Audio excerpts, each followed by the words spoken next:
Le dernier défi planétaire, eh bien, c'est celui dont la vidéo du pape, sur lequel la vidéo du pape insistait, c'est le défi écologique. Et même quand je dis défi écologique, l'expression est nulle, quoi, parce qu'elle est toute plate. Je préférais il faudrait vous parler comme le pape parle dans Laudato Si. Je veux vous parler de la souffrance de la terre et des pauvres. Voilà. La terre est dévastée. C'est vraiment... J'ai mis des années à le comprendre, mais c'est à force quand même de voyager un peu et puis d'écouter surtout le témoignage. La terre est dévastée. Je prends cet exemple souvent. Je suis né dans le Cotentin, petite bout de terre qui avance dans la mer. Et c'est là où j'aime bien aller prier. Voilà. Et donc souvent l'hiver, régulièrement, je vais passer une ou deux journées pour prier et travailler. Et j'aime bien marcher le long de la mer. En quelques années, les sentiers du bord marin sont devenus une poubelle. C'est une poubelle. Il y a des endroits où j'ose même plus me baigner.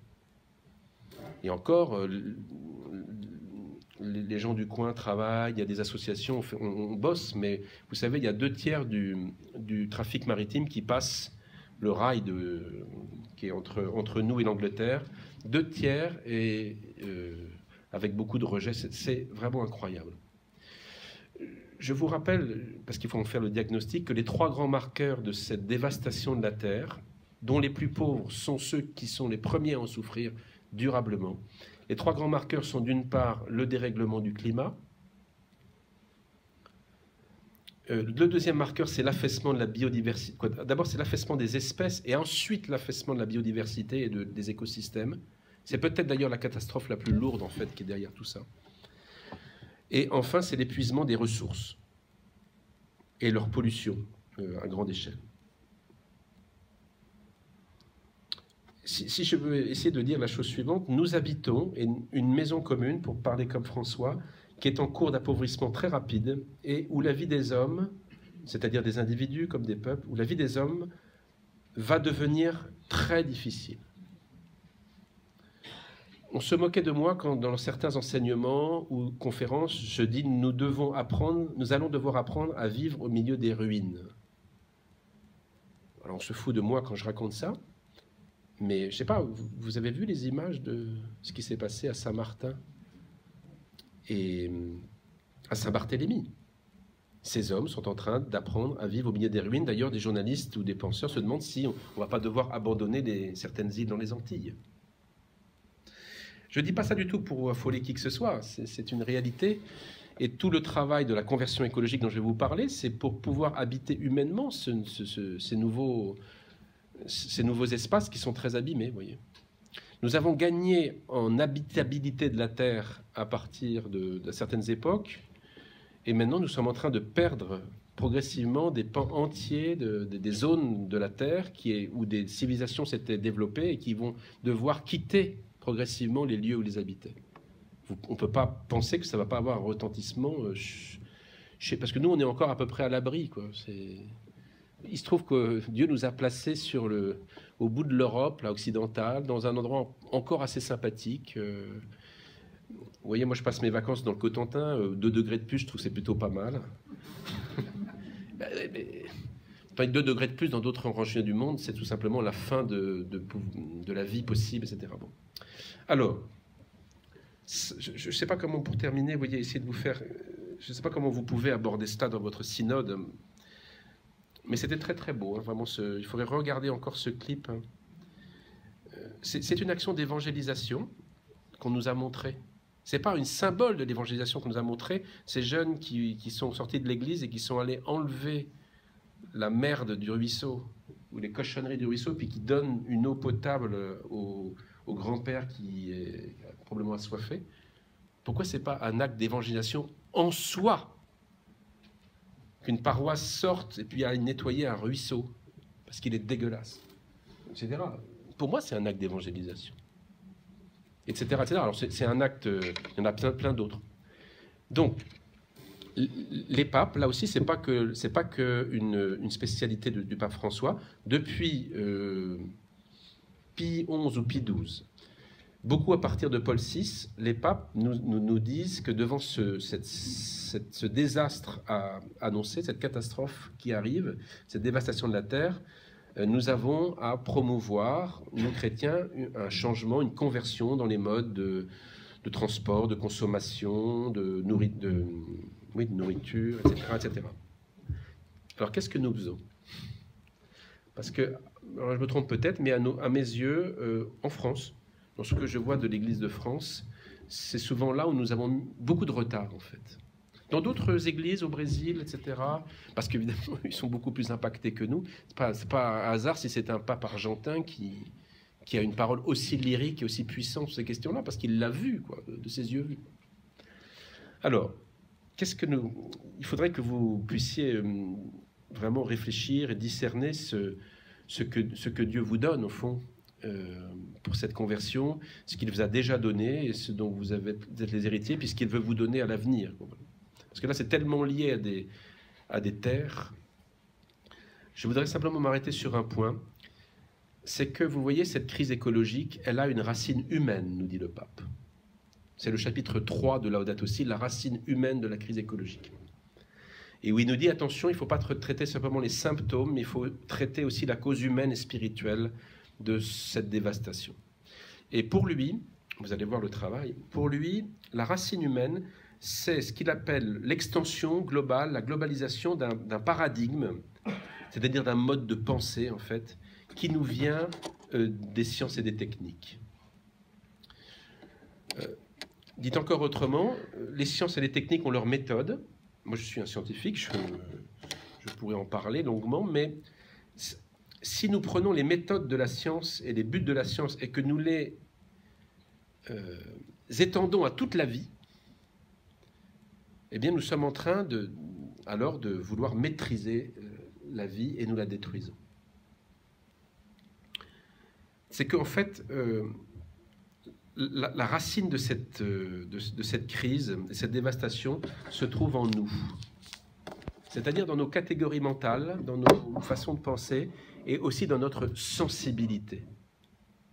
Si nous avons autant de mal en France, dans les paroisses françaises, si moi j'ai eu autant de mal, j'essaie d'avancer un peu, dans cette conversion écologique, c'est qu'en fait, ça touche mon insensibilité à ces questions.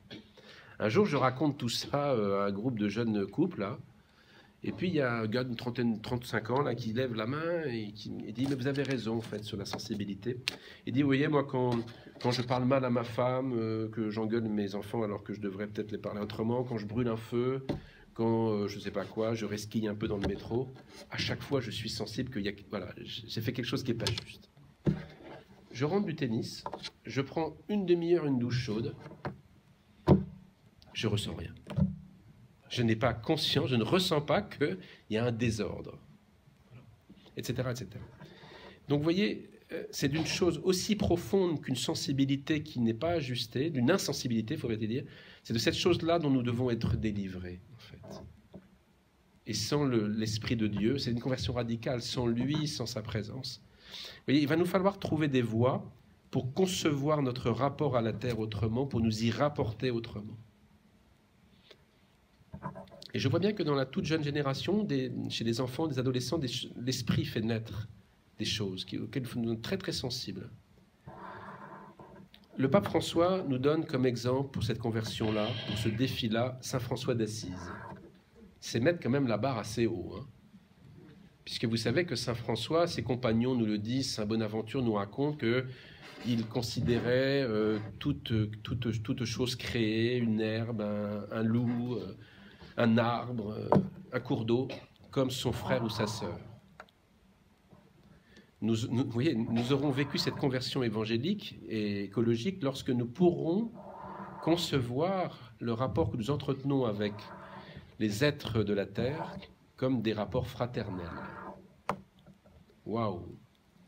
Et ce que je vais rajouter, ce qu'il ne dit pas, le pape, là, il est un peu brigand, c'est que Saint François d'Assise a pu chanter ce cantique de Frère Soleil, loué sois-tu pour ma sœur la terre, ou pour mon frère le soleil. Il n'a pu le faire qu'après avoir été stigmatisé.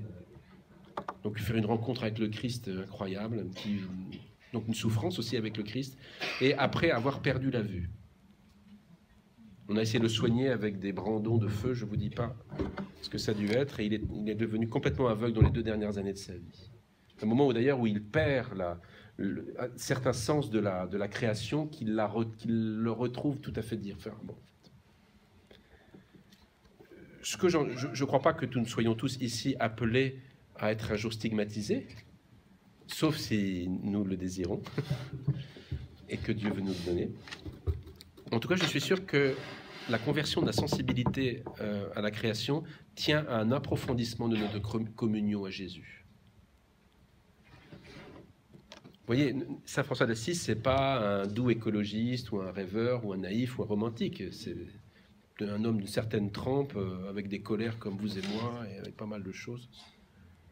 C'est sa rencontre du Christ qui l'a ouvert à ce juste regard devant la terre.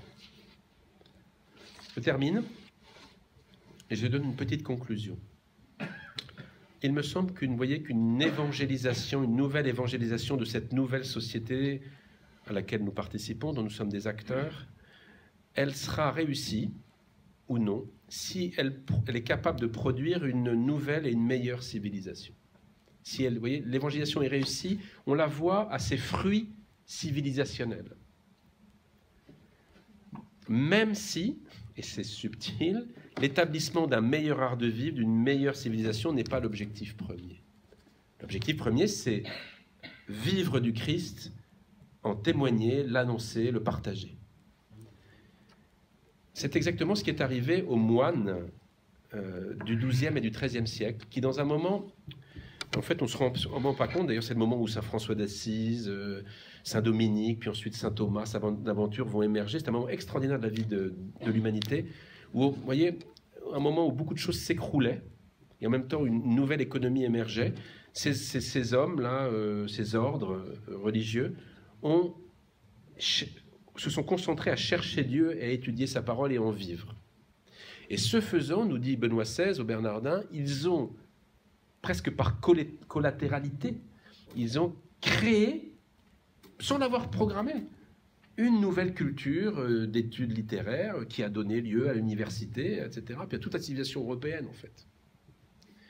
Donc, oui, c'est là où c'est subtil, toute cette affaire des défis culturels de la nouvelle évangélisation. Il ne faut pas que vous ressortiez de là en vous disant le but d'une paroisse, c'est d'organiser mieux la défense de la nature autour d'elle. Ce serait mal comprendre ce que j'ai dit.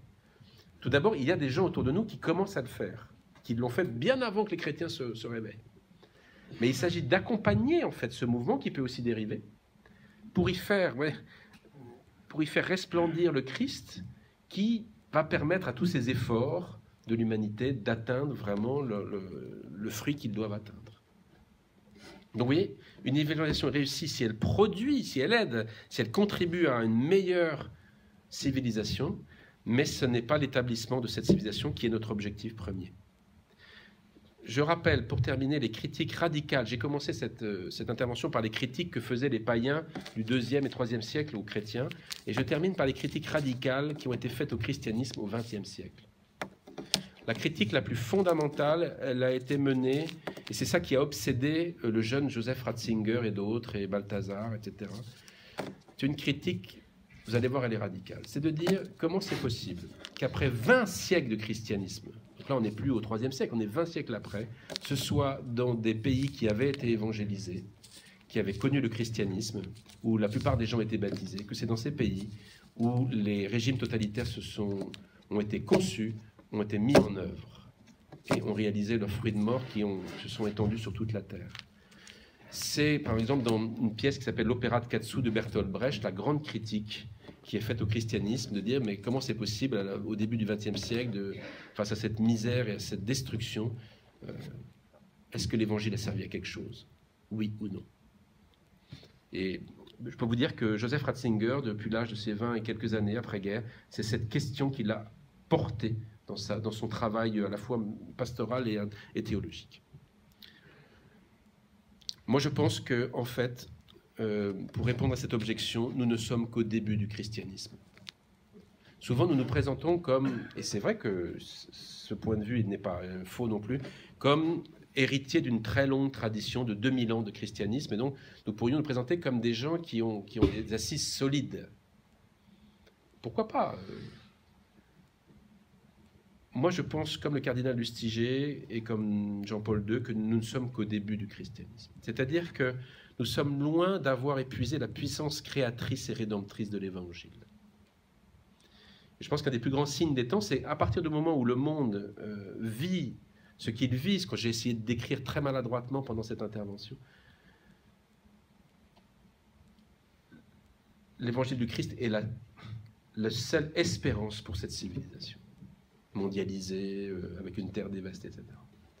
C'est que où vraiment nous redevenons chrétiens, où nous laissons vraiment le Christ rentrer plus profondément dans nos existences, ou alors nous n'avons pas d'avenir. Nous ne sommes qu'au tout début du christianisme. Nous ne connaissons pas encore le christianisme, en fait. Avec ma responsable de communication qui voulait monter un événement sur l'avenir des religions, elle a été très troublée. Je lui ai dit, mais le christianisme, c'est pas une religion. Ah, ben, je vous laisse avec cette point d'interrogation. C'est bien plus puissant qu'une religion, le christianisme. Voilà. Et c'est bien plus sérieux. Eh bien, écoutez, je vous laisse.